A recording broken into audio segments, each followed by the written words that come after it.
Hello everyone, welcome back to my channel. പുതിയൊരു റെസിപ്പിയുമായിട്ടാണ് ഇന്ന് ഞാൻ വന്നിരിക്കുന്നത്. റെസിപ്പി എഗ് പൊറോട്ടയാണ്. എഗ് പൊറോട്ട എങ്ങനെയാണ് ഉണ്ടാക്കുന്നത് നമുക്ക് നോക്കാം. നല്ല ക്രിസ്പി ആയിട്ട് നല്ല സ്റ്റഫ്ഡ് ഫുള്ള് ഫില്ല് ചെയ്തിരിക്കുന്ന പൊറോട്ട എങ്ങനെയാണ് ഉണ്ടാക്കുന്നത് നമുക്ക് നോക്കാം.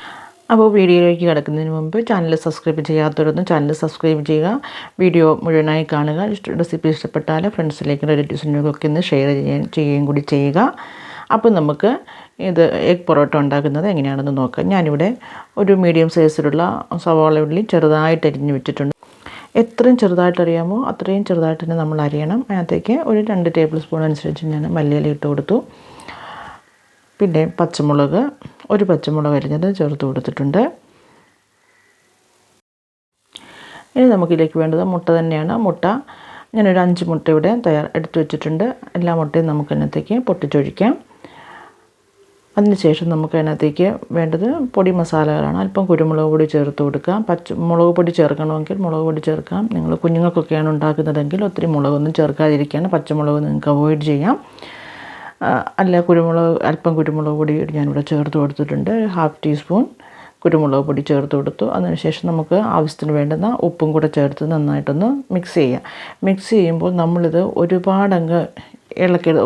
ഒത്തിരി നമ്മളിതിങ്ങനെ ഇളക്കി കൊടുക്കരുത്. ചെറുതായിട്ടൊന്ന് എല്ലാ മസാലകളൊക്കെ ഇതിനകത്ത് മുട്ടയ്ക്കകത്തോട്ടൊന്ന് മുട്ടയൊക്കെ നല്ലപോലെ ഒന്ന് ഉടഞ്ഞു വരുന്നത് പോലെ മാത്രമേ നമ്മൾ മിക്സ് ചെയ്യാവുള്ളൂ. കാരണം ഒത്തിരി നമ്മളിട്ട് ഇളക്കി കഴിഞ്ഞ് കഴിഞ്ഞാൽ അത് വെള്ളം പോലെ ആയിപ്പോവും. ഒത്തിരി വെള്ളം പോലെ ആയി കഴിഞ്ഞ് കഴിഞ്ഞാൽ നമുക്ക് പൊറോട്ടയ്ക്ക് ഉണ്ടാക്കുമ്പോൾ അത് ശരിയാവത്തില്ല. അതുകൊണ്ട് നമ്മൾ മുട്ട എല്ലാ മസാലകളൊക്കെ ഒന്ന് മിക്സ് ആകുന്നത് വരെ മാത്രമേ ഇളക്കാവുള്ളൂ. ഇത്രയും തിക്കായിട്ട് തന്നെ ഇരിക്കണം. ഇനി നമുക്ക് പൊറോട്ട ഉണ്ടാക്കുന്നത് എങ്ങനെയാണെന്ന് നോക്കാം. ഞാനിവിടെ ഒരു 2 കപ്പ് ഗോതമ്പ് പൊടി കുഴച്ച് വെച്ചിട്ടുണ്ടായിരുന്നു. അതായത് നമുക്ക് ഒരു ചെറിയൊരു ഉരുളയെടുത്ത് നമുക്ക് പൊറോട്ട ഉണ്ടാക്കുന്നത് എങ്ങനെയാണെന്ന് നോക്കാം. ഞാനിവിടെ നേരത്തെ ഇതിന് മുന്നേ ഒരു വീഡിയോ ഇട്ടിട്ടുണ്ടായിരുന്നു, ട്രയാങ്കിൾ പൊറോട്ട എങ്ങനെയാണ് ഉണ്ടാക്കുന്നതെന്ന്. അതുപോലെ തന്നെ ഒരു ട്രയാങ്കിൾ പൊറോട്ട നമ്മളിവിടെ ഉണ്ടാക്കുന്നുണ്ട്. നോക്കിയോളൂ എങ്ങനെയാണ് ഉണ്ടാക്കുന്നത് നിങ്ങളൊന്ന് നോക്കിയോ കേട്ടോ. ഞാനിവിടെ വിശദമായിട്ട് എൻ്റെ ഒരു വീഡിയോ ഞാൻ ഇതിൻ്റെ മുന്നേ ചെയ്തിട്ടുണ്ട്. നിങ്ങൾക്ക് വേണ്ടുന്നവർ കാണണമെന്നുള്ളവർ പോയി നോക്കിയാൽ അറിയാൻ പറ്റുന്നതാണ്.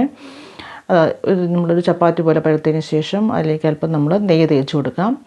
അതിൻ്റെ മേൽഭാഗത്തോട്ട് നമ്മൾ മുഴുവനായി അല്പം നെയ്യ് തേച്ച് കൊടുക്കുക.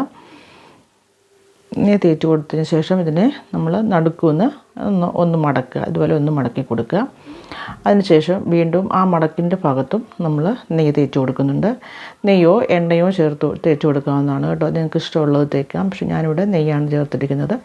പിന്നെ അത് ഒന്നുകൂടെ മടക്കി. ഇപ്പോൾ ഒരു ട്രയാങ്കിൾ ഷേപ്പിൽ നമുക്ക് ഈ പൊറോട്ട കിട്ടിയിട്ടുണ്ട്. ഇനി നമുക്കിതിനെ അല്പം പൊടിയിൽ മുക്കി നമുക്കിതൊന്ന് ഒന്നുകൂടെ ഒന്ന് പരത്തിയെടുക്കാം.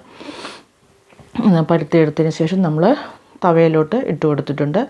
ഇതുപോലത്തെ തവ വെക്കുന്നതായിരിക്കും നല്ലത്. ഇച്ചിരി കുഴിവുള്ള തവയുണ്ടല്ലോ, നമ്മൾ ചപ്പാത്തിയൊക്കെ ഉണ്ടാക്കുന്ന ഇതുപോലത്തെ ഒരു തവ വെക്കുന്നതാണ് നല്ലത്. തവ വെച്ച് നമുക്കിത് ചെറുതായിട്ടൊന്ന് വേവിച്ചെടുക്കാം. ഒത്തിരി വലിയ തീയിലിട്ട് വേവിക്കരുത്. ചെറിയ തീയിൽ വേണം ഇത് വേവിക്കാൻ. ലോ ഫ്ലെയിമിലിട്ട് തന്നെ വേവിക്കുക. ഒരു വശം അല്പം ഒന്ന് വെന്ത് കഴിയുമ്പോൾ നമ്മളൊന്ന് തിരിച്ചിട്ട് കൊടുക്കാം. അപ്പുറത്തെ വശവും വേകുന്നത് വരെ നമുക്കൊന്ന് വെയിറ്റ് ചെയ്യാം. അപ്പോൾ ആ വശവും വെന്തതിന് ശേഷം നമുക്കതൊന്ന് തിരിച്ചിട്ട് കൊടുക്കാം.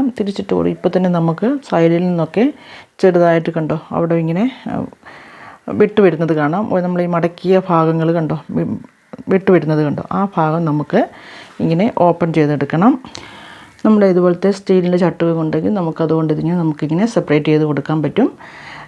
ചെറിയ തീയിലിട്ട് വേണം ചെയ്യാൻ, അല്ലെങ്കിൽ നമുക്ക് കൈ പൊള്ളാൻ സാധ്യതയുണ്ട്. നല്ല ചൂടുള്ളതല്ലേ, തവയ്ക്കൊക്കെ നല്ല ചൂടുള്ളതാണ്. അതുകൊണ്ട് നമ്മൾ ചെറിയതായിട്ടൊന്ന് ഇങ്ങനൊന്ന് ചട്ടുകം കൊണ്ട് നമുക്കിങ്ങനൊന്ന് പിടിച്ചിട്ട് അതിനകത്തേക്ക് ഒരു തവി കൊണ്ട് നമ്മൾ ഉണ്ടാക്കി വെച്ചിരിക്കുന്ന മുട്ടയുടെ മിക്സ്ചർ നമുക്ക് ഒരു ചെറിയ തവിയോ അല്ലെങ്കിൽ ചെറിയൊരു പാത്രം വെച്ച് നമുക്കതിനകത്തേക്ക് നമ്മൾ ഈ സെപ്പറേറ്റ് ചെയ്തിരിക്കുന്ന ഈ ഭാഗത്തേക്കുണ്ടല്ലോ, ഈ ഗ്യാപ്പിലേക്ക് നമുക്ക് മുട്ടയുടെ ഈ മിക്സ്ചർ നമുക്ക് ഒഴിച്ചു കൊടുക്കുക. അത് കാണിക്കുന്ന പോലെ കണ്ടോ. ഇതിങ്ങനെ ഒഴിച്ചു കൊടുത്തതിന് ശേഷം നമുക്കിതിങ്ങനെ ഈ തവയുടെ സൈഡിലേക്കൊന്ന് കൊണ്ടുവന്ന് കഴിഞ്ഞാൽ ആ കുഴിയുള്ളതുകൊണ്ട്, തവയ്ക്ക് കുഴിയുള്ളതുകൊണ്ട് അത് നമുക്ക് അതിൻ്റെ അകത്തേക്ക് പൊക്കോളും, പുറത്തേക്ക് ചാടി വരില്ല.